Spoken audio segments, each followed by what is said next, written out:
Where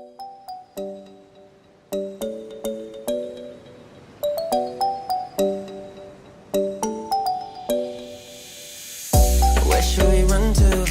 We got the road in our hands and we're ready to play. They say we're wasted, but how can we waste it if we're loving every day?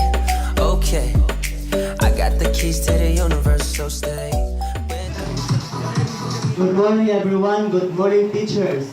Today is a very exciting and challenging day because we are going to witness the battle of minds, or shall we call this activity, hashtag debate 2017. To formally introduce, may I request the team of the positive side to please come in front.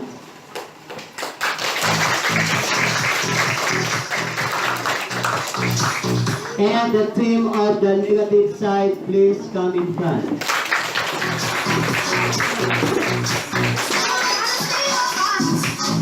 And of course, our moderator.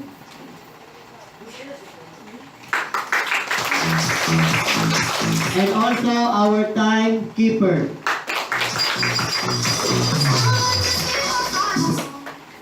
And of course, this activity would not be successful without our judges and our observers today. First, our observer, our dynamic master teacher, Ma'am Nelia Cuenca.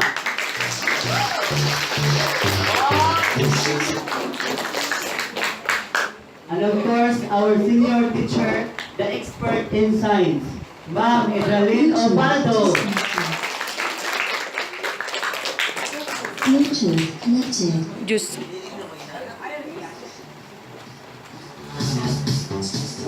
Okay, and so this topic is about our debate today will be about our topic about the interior of the earth.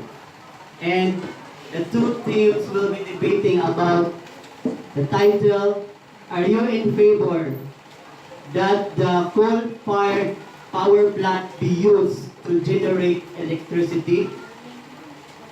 So here is our rubrics or criteria for judging. The use of evidence, research, or the content and organization of idea is 40%. Palakpak naman dyan. And then we have the voice, lifestyle, eyes, gestures, and speed or presentation, 40%. And another one, we have preparedness, shows knowledge and able to participate in crossfire, 20%, with a total of 100%. For the audience, what you are going to do for the audience, you will write a 3-2-1 journal, meaning 3 things that you've learned in this debate, 2 things that are not clear to you, and 1 thing that you want to ask in your mind. Okay? 3-2-1 journal. 3 things that you have learned in this debate, 2 things that are not clear to you, and 1 thing that you want to ask in your mind about this debate. And of course, I would like to introduce another judge and our observer, our beautiful school head, Madam Maria Cecilia Moico. And now, are you ready, guys? yes. And now, let the battle begin.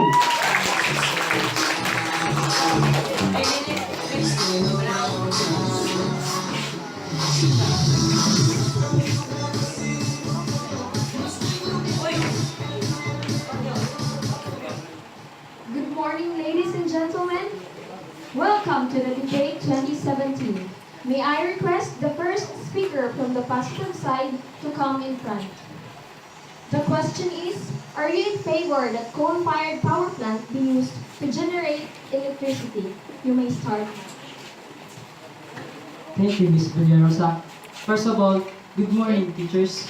Good morning, students. Regarding to the question, my answer is yes. Because I observed last year that we've always experiencing long blackout in our society. And I think it is because of electricity supply is continuous shortage. And I think coal-fired power plant is an effective way to increase the supply of our electricity. And today, advances in technology have allowed coal to improve living conditions with its current role in meeting man's fuel needs.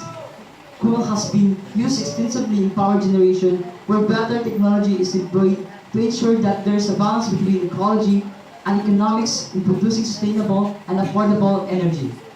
There are some advantages of coal power plant. First is reliability.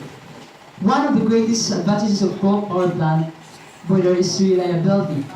Coal's ability to supply power during peak power demand, either as a base power or as of peak power, is greatly valued as a power plant fuel. It is with this fact that advanced pulverized coal-fired power plants are designed to support grid systems in avoiding blackouts. Second is affordability. Energy produced from coal-fired plants is cheaper and more affordable than other energy sources. Since coal is abundant, it's definitely cheap to produce power using this fuel. Moreover, it's not expensive to extract and mine from coal deposit. Consequently, its price remains low compared to other fuel and energy sources. Third, abundance. There are approximately over 300 years of economic coal deposits still accessible. With this great amount of coal available for use, coal-fired plants can be continuously fueled in many years to come. 4. Known technologies. The production and use of coal as a fuel are well understood, and the technology required in producing it is constantly advancing. Moreover, coal mining techniques are continuously enhanced to ensure that there is a constant supply of coal for the production of power and energy. Last is safety. Generally, coal-fired plants are considered safer than nuclear power plants. A coal power plant's failure is certainly not likely to cause catastrophic events such as nuclear meltdown would. Additionally, the welfare and productivity of coal industry employees has greatly improved over the years. In fact, injuries, time loss, and fatalities have decreased significantly in the past years. Philippines Energy Economic News, 29 June 2015, that size recommended falling global coal prices and rising domestic demand will see a growing number of private coal-fired power plants open in the Philippines by 2020. Dramatically improving electricity supply in the wake of continued shortages, government efforts to develop renewable energy have also intensified in recent years, with ongoing sector liberalization and an expansion of the feed-in tariff or FEED program expanded to benefit renewable energy developers and investors, presenting a sustainable long-term solution to the nation's energy challenges. Coal-fired auctions in June, Energy Secretary Carlos Jericho El Petilla announced that 23 new coal-fired power plants would be established by 2020. Facilities include 2 new 300 megawatts plants opening in Davao City in 2016 and 2017. A 400 megawatts expansion of existing facilities in Quezon opening in 2017. A 600 megawatts plant in Subic opening in 2016 and a plant expansion in Bataan also in 2016. This comes at a time that when coal prices are slumping, making new coal-fired projects a cost-effective solution to rising short-term demand and presenting numerous opportunities for new foreign investment. However, the entire electricity supply chain in the Philippines requires sizable investment, from generation to transmission. Most expensive power plants were built before the year 2000 and very little new generation capacity has been created since then, fueling concerns over worsening power shortages. electricity consumption in the Philippines. That's all. Thank you.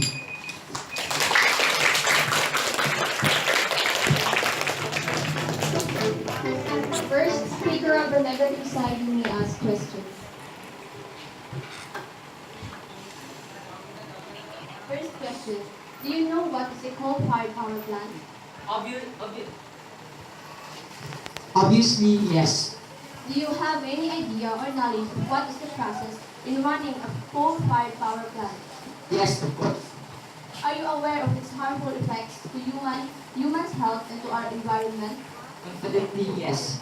Do you think that those positive effects you've mentioned are enough reasons to use coal-fired power plant in generating electricity? No. Do you think coal-fired power plant is the only choice we have in generating electricity? Probably, yes.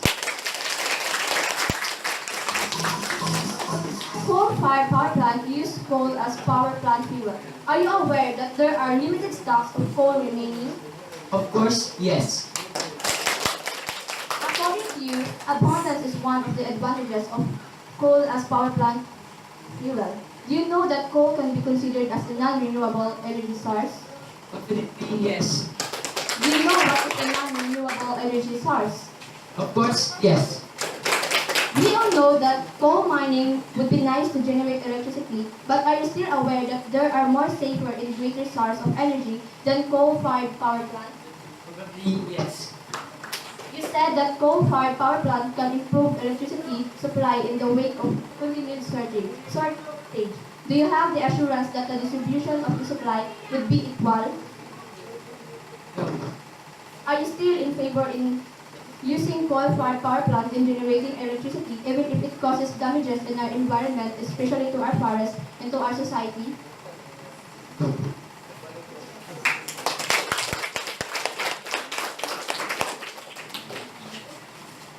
May I request the first speaker from the negative side to come in front?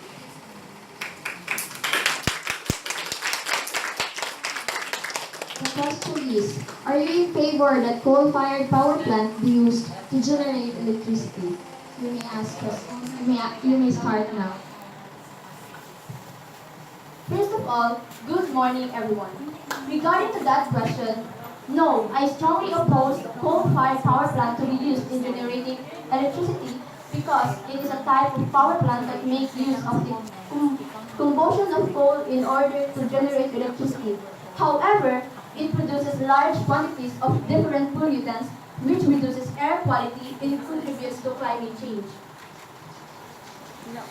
Once coal has been mined and processed, the vast majority of it is sent to power plants. This is the second major phase in the dirty life cycle of coal. It is the country's greatest source of pollution. They are the biggest industrial emitters of mercury and arsenic into the air. Mercury pollutes lakes, rivers, and streams and accumulates in fish. They emit 84 of the 187 hazardous air pollutants identified by the Environmental Protection Agency, or EPA, as posing a threat to human health in the environment. Burning coal in power plants emits sulfur dioxide and nitrogen oxides. The two react with the precipitation in the atmosphere to form acid rain. Burning coal produces particulate matter. Aside from generating particulate matter, coal combustion also affects health indirectly by contributing to greenhouse gas emissions. Climate change can bring extreme heat, lead to natural disasters, and eventually increase diseases transmitted through insects such as malaria and dengue. Hazardous air pollutants emitted by coal-fired power plants can cause a wide range of health effects, including heart and lung diseases such as asthma. Exposure to these pollutants can damage the brain, eyes, skins, and breathing passages. It can affect the kidneys, lungs, and nervous and respiratory systems. Exposure can also affect learning, memory, and behavior. There are limited stocks of coal remaining. They will be entirely depleted this millennium if we continue to burn coal in the future at the same time rate we are today. Coal can be considered as a non-renewable source. The report called a public health crisis disease and death attributes to coal is in the Philippines showed an estimated 960 premature deaths each year due to stroke, ischemic heart disease, other cardiovascular diseases, and respiratory diseases. If the new power plants to be developed, premature deaths may rise up to 2,410, more than double the current number of people dying from coal-related pollution in the Philippines. Results of the research show that coal-fired power plants expose everyone in the Philippines to toxic pollution, resulting in hundreds of premature deaths every year, said Laurie Meriberta, Senior Global Coal Campaigner at Greenpeace International, and also one of the authors of the research.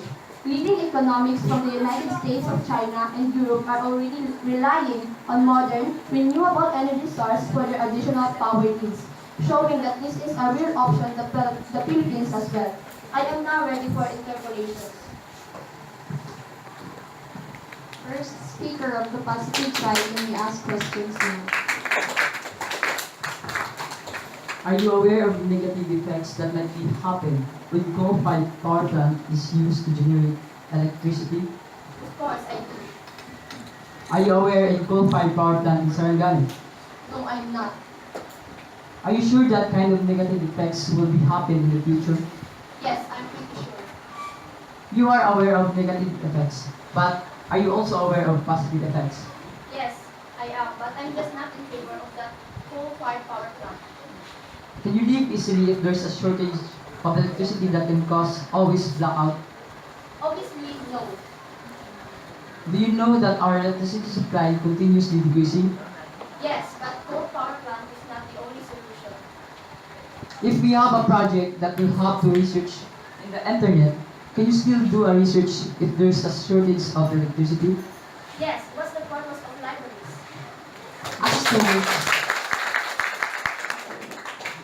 As students and millennials, we have now engaged in social media. Can you still do Facebooking, Twittering, and etc. if there's no supply of electricity in our society due to shortage of electricity? Obviously, no. Are you aware of blackout that happened last year in our society? Yes, of course. Are you still not in favor to build a coal-fired power plant if you already know that it is only the solution to improve or increase the supply of electricity due to the continuous shortage of electricity? I'm still not in favor because I know it's not the only solution.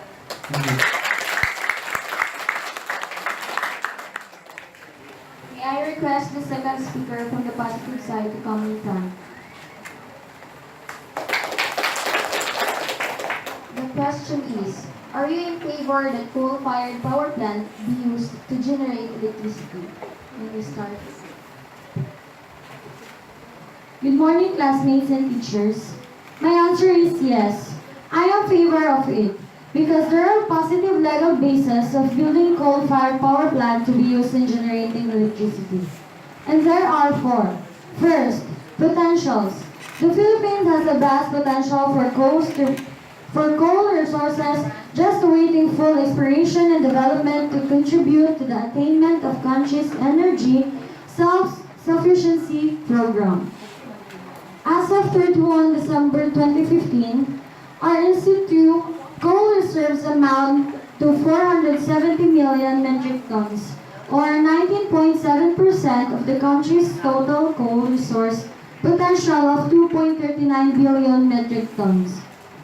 Second, continuing exploration and development program. Recent upstream development in the coal industry encouraged increased interest in coal exploration. There are 30 coal operating contracts in the development of product phase, 48 coal operating contracts in exploration phase, and 83 small-scale coal mining operators as of July 2016. To supplement these exploration activities, the Coal and Nuclear Minerals Division, or CNMD, continuously conduct reconnaissance to semi-detailed mapping of underexplored coal areas. Third, the Philippine Energy Contracting Round, or PECR.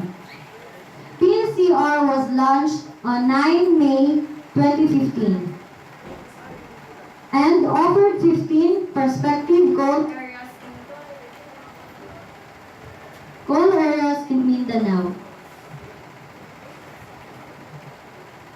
Fourth, investment opportunities. It is but very timely to invest in coal facilities as the price of oil continues to rise, the coal being still the cheapest option with abundant supply worldwide. The private companies, the key investment opportunities in coal sector are number one. The setting up of coal preparation plants to upgrade the quality of Philippine coals and make them acceptable to current coal users.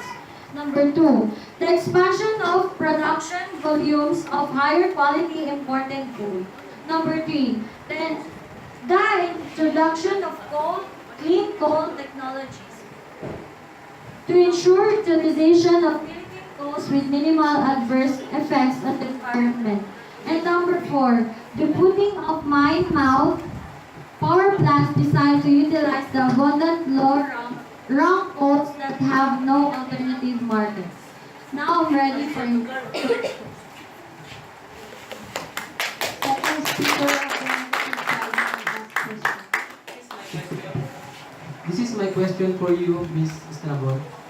If you agree in the positive, is it okay with you if the earth will destroy because of that coal-fired power plant? Obviously no. Do you agree of coal-fired power plant? Yes. Do you agree of Air Clean Act? Yes. The coal-fired power plant is have a negative side effects. No. Is illegal basis enough to pursue using coal-fired power plant in generation electricity? Yes. You are aware of your legal basis, but are you also aware of the illegal basis? Yes. Thank you.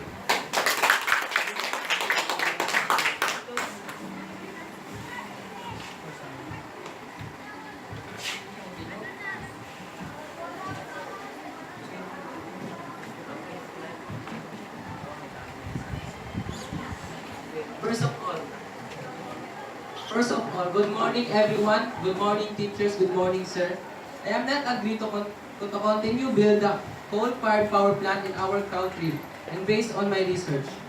On November 3, 1999, the Department of Justice and the Environmental Protection Agency announced the filing of civil complaints against 7 electric utility companies operating coal-fired plants in the Midwest and Southeast, charging that their plants illegally released massive amounts of air pollutants over a period of several years, and contributed some of the most severe environmental problems facing the United States today.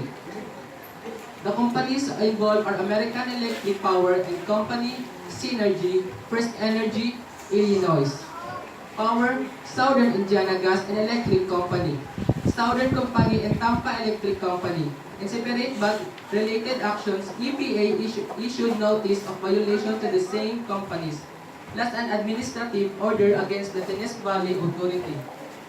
Perhaps the most comprehensive, coordinated enforcement effort under the Clean Air Act to date, the complaints notice of violation and administrative order cover 32 plants located in 10 states. In Davao City, while Alson will construct their General City and Zamboanga City, aside from this, the Association of Mindanao Rural Electric Cooperative or AMRECO, an aggregation of 20 cooperatives, called for the construction of another 300 MW plants this year, to which 6 bidders have already expressed their interest. According to them, the plant will be most likely powered by coal since it is the most feasible option at the moment.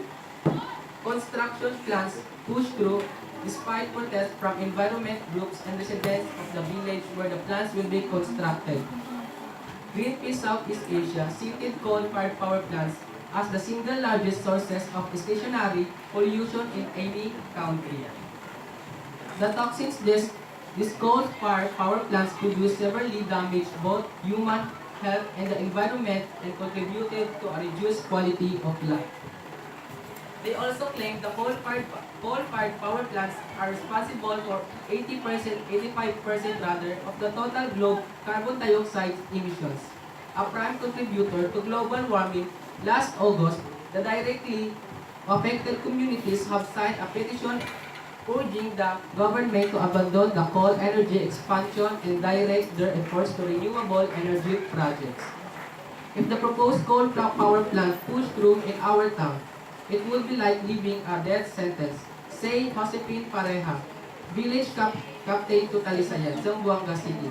All the toxic emissions of the coal plant will eventually end up in our bodies. I am ready for interpolation.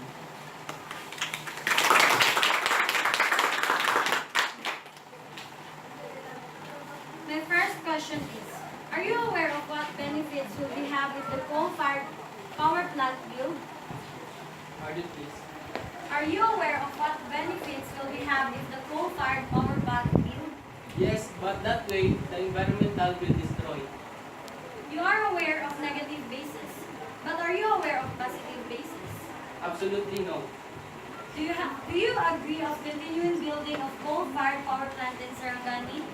No. Are you aware of what investment opportunities we have in our country if we continue build the coal-fired power plant? Yes. There are many processes of coal before going to generate electricity, and it is good. Are you aware of it? Yes, but it is not good to our country. As a millennial, you cannot live without technologies or gadgets. Now, is it okay for you living without any cell phones, tablets, or computer because of lacking of electricity? Yes. Yes, because it's just a luxury. And Wait, my question is just answerable by yes or no. But why did you answer? But why did you add explanation? why? Is there something wrong?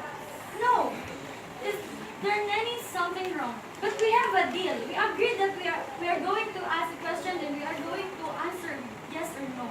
I just want to explain it. What's wrong Speaker with it? number 2 on the negative side. My positive side rather. But can you ask him? Number 7.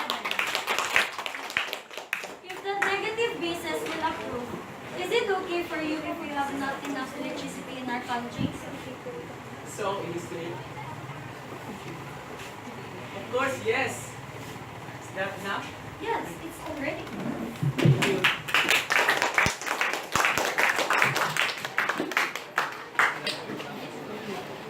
I request the third speaker from the positive side to come here and Good morning, sir. Good morning, classmates. And also to our beautiful teachers, good morning, ma'am. Fossil fuels are instead fuels used all over the world for generating power and electricity. Among the fossil fuels, coal is the most widely used fuel in power plants. Coal-fired power plants boiler use different kinds of machinery that convert heat energy produced from combustion into mechanical energy. Coal, gas, and oil are the fossil fuels responsible for most of the world's electricity and energy demand. Coal, which is readily available in most of the developing and developed world, has been used as a major source of fuel even in ancient civilizations. It also found its use in historic steam engines at the dawn of the historical revolution. In summary of all, from first speaker and second speaker, coal power plant fuel has been used extensively in power generation where better technology is employed to ensure that there is a balance between ecology and economics in producing sustainable and affordable energy. But there are many questions of this, especially if it is really the answer to affordable and sustainable energy in our country. According to research, the coal industry has never been so robust than these past years. From a historical yearly age of 15 million, local coal production began increasing at a steady rate since 2002. Within a span of 13 years, coal production has more than quadrupled to an outstanding 8.17 million MT in 2015 with a production high of 8.4 million MT in 2014. And there are some industries switched to coal because of the highly volatile price of oil. Here are the some reasons why they are favored in coal-fired power plant to be used to generate electricity. Potentials, continuing exploration and development program, investment opportunities, expansion and development of higher rank coals, introduction of clean coal technologies, setting up mine-mouth power plants, and incentives. In using coal-fired power plant to be used, there are some advantages of this, which are reliability, affordability, abundance, known technologies, and safety.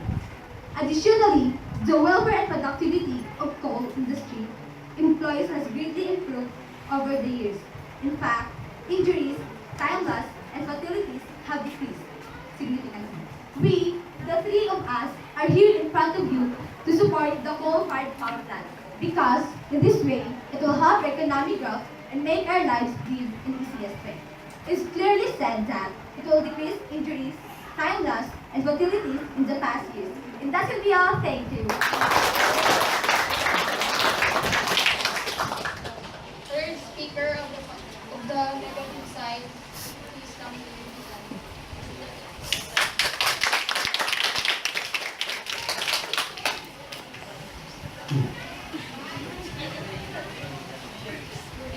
Good morning, teachers. Good morning, classmates. We, the negative speakers, strongly oppose coal-fired power plant in generating electricity because coal-fired power plant is proving nuisance to health and the climate. The more coal plant and miners are commissioned by the government, the more people and communities are placed in the direct path of perdition. Undoubtedly, it is a case of death to host communities and vulnerable nations like the Philippines. We must first demand for a moratorium on new coal plants phased out of the 16 units, and for just a transition to renewable energy options, said Attorney Aaron Pedrosa, San Lakas Secretary General and PMCS Energy Working Group Head. Greenpeace Southeast Asia cited coal-fired power plant as the single largest source of pollution in any country. The toxins these coal-fired power plant produce severely damage both human health and the environment and contributes to a reduce of quality of life. They also claim that the coal-fired are responsible for 85% of the total global carbon dioxide emissions, a broad contributor of global warming. Last August, the directly affected communities have signed a petition urging the government to abandon the coal energy expansion and direct their efforts to renewable energy projects. If the proposed coal power plant pushes through in our town, it would be like living death sentence. Judges, classmates, we must not approve that the government establish a coal-fired power plant here at the Philippines. Instead of using coal-fired power plant in generating electricity, let us use a more safe and harmless form of generating electricity by the use of renewable energy spots here in the Philippines. The Philippines, as a tropical archipelago, has the potential to generate a lot of energy from natural resources. In recent years, solar panels in the Philippines have come to forefront in cost efficiency with renewable resources for a long while now. It has only been in recent years that more and more of the Filipino people are recognizing the benefits of renewable energies as an alternative to oil and carbon. These are some examples of renewable energy found in the Philippines.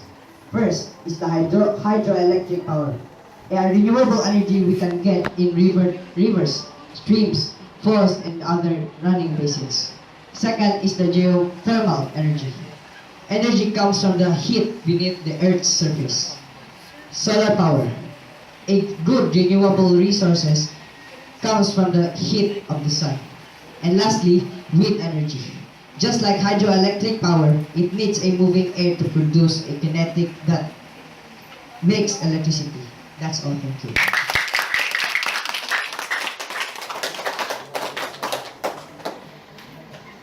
To announce the result, may I call up Mr. Sonny Aniñon to come here.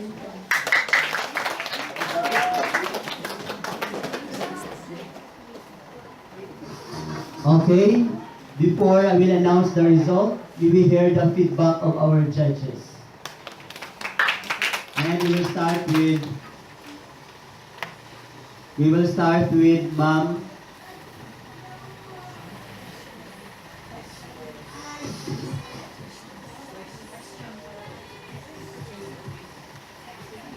Okay, this time, now I told you a while ago that you will make a 3-2-1 journal. So 3 things that you've learned, 2 things that are not clear to you, and 1 thing that you would like to ask. Okay, first from the audience, what would you like to ask to our debaters?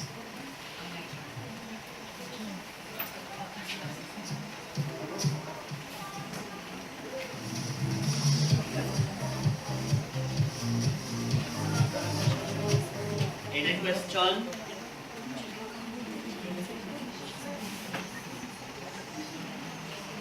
Okay, may magtanong, Jericho.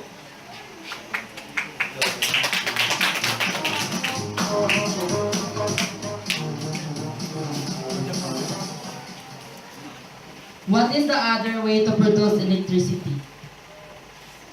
So how do you address the question? To the positive or negative?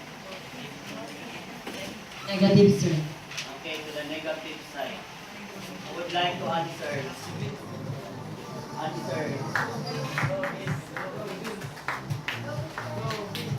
Yeah.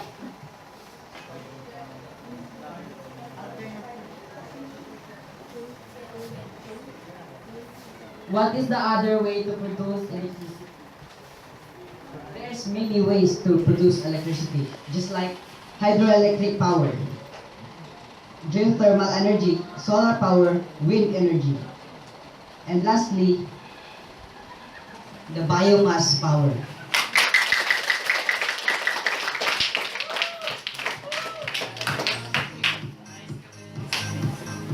Okay, another question. How about from the positive side? What question would you like to ask?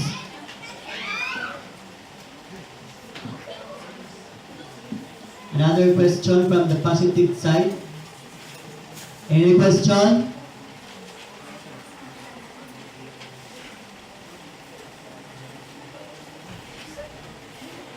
Any question? Okay, none. So this time, we will hear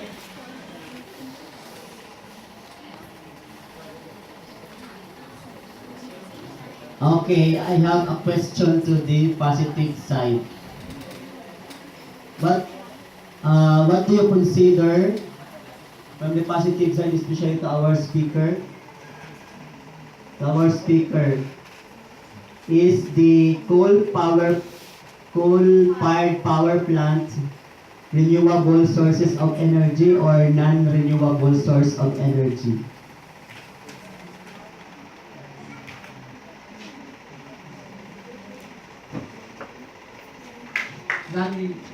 Non-renewable energy because renewable energy is get from rivers, poles,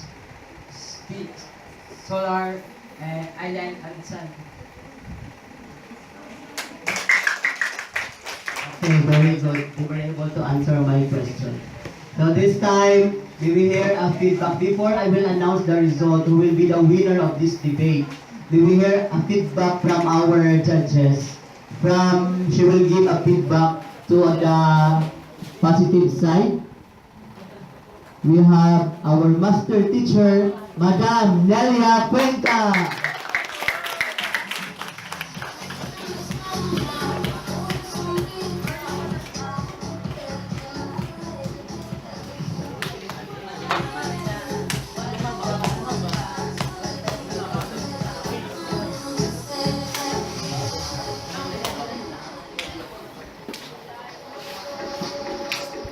Okay, so let us clap to ourselves for the job well done.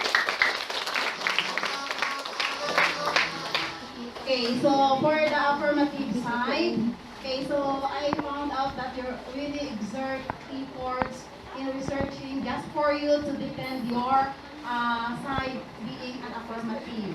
Okay, so then as I noticed, you have a legal basis for your side. No? Okay, so you have references wherein those are the things that would give listeners insights and knowledge about this topic, no? About coal, no? Okay, so the advantage of this coal to us, no? Especially when we are having our shortage in our electricity.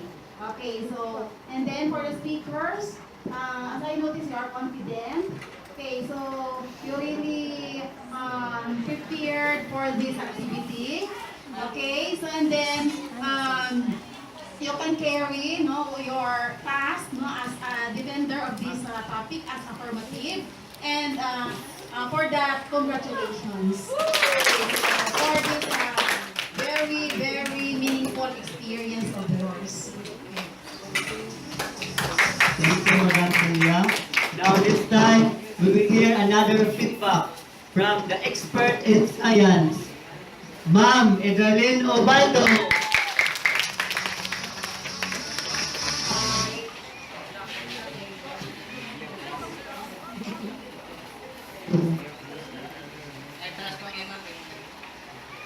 Hello.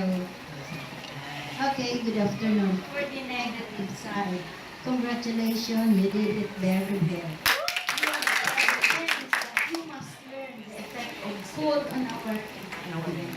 It's very good. You have researched much and you expressing well your ideas why we need not to use the coal. Environment is very important to us, and talking of our health, number one factor why we are now on our less lifespan because of this environmental pollutants. So one of the pollutants is the overuse of coal. So we must not use this coal. Okay, so that is what I have observed on our leaders today. Okay, thank you, Ma'am.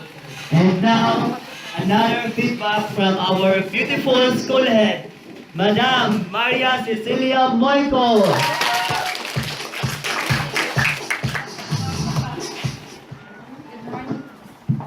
Good morning, everyone. So, Once again, I congratulate congratulate both the negative and positive side speakers. Palakpakan naman ninyo yung mga sarili. So you heard already the positive comments and the negative comments from our evaluators. I congratulate again.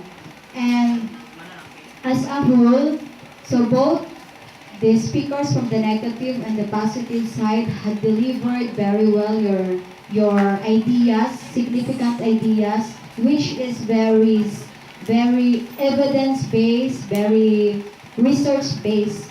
So, sabi nga ni Ma'am Nelia, it is, there are legal bases that you have mentioned in your opinions.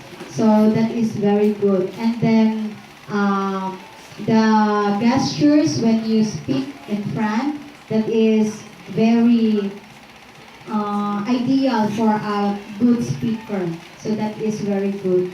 And of course, as a whole, this debate activity is a successful one. And this debate activity, I hope that you have learned a lot from this activity. I congratulate the teacher advisor or the teacher in charge in this activity, Sir Sonny Aniñon. Palakpakan natin si Sir Sonny. For a job well done. So you are, Sir Sonny, you were able to integrate the debate, or this is very different activity in your class. So I congratulate you with that one. So again, whether you are in the positive or in the negative side, I hope you can reflect on this, you can ponder on this, and whatever advantage and disadvantage it will bring to you. And I hope that you learned a lot from this activity. Wake up one day wishing that we'd done more. I wanna live fast and never look back. It's what we're here for. Don't wanna wake up one day wondering where it all go. 'Cause we'll be home before we know.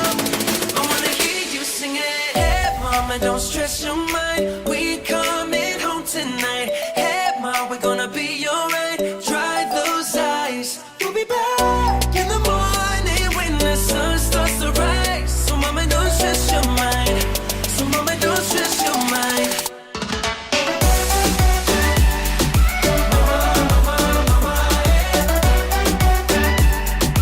We're coming home tonight.